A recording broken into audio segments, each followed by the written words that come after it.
সোমবারে ফিজিক্যালি আসবেন, মঙ্গলবারে আসবেন না।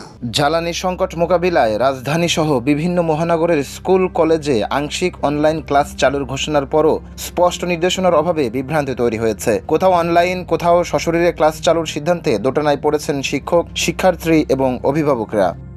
শিক্ষামন্ত্রী ডক্টর আ.ন.ম এহসানুল হক মিলন সপ্তাহে 3 দিন অনলাইন ও 3 দিন সশরীরে ক্লাসের কথা জানালেও কোন প্রতিষ্ঠান এই ব্যবস্থার আওতায় পড়বে তার কোনো তালিকা এখনো প্রকাশ হয়নি।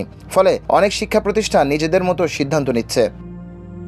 শিক্ষকদের অভিযোগ, অনলাইন ক্লাসে না যাওয়া প্রতিষ্ঠানগুলোর জন্য কোনো লিখিত নির্দেশনা পাওয়া যায়নি। এতে সমন্বয়হীনতা তৈরি হচ্ছে এবং একই শহরের বিভিন্ন প্রতিষ্ঠানে ভিন্নভাবে ক্লাস পরিচালিত হচ্ছে।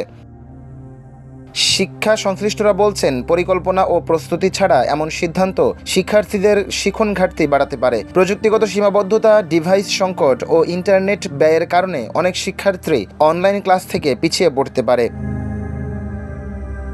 অভিভাবক ও শিক্ষার্থীরা দ্রুত স্পষ্ট নির্দেশনা, প্রতিষ্ঠান ভিত্তিক তালিকা এবং সুনির্দিষ্ট ক্লাস কাঠামো নির্ধারণের দাবি জানিয়েছেন। অন্যথায় শিক্ষার মান ও ধারাবাহিকতা বিঘ্নিত হওয়ার আশঙ্কা রয়েছে। নিউজ ডেস্ক, সোনালী নিউজ।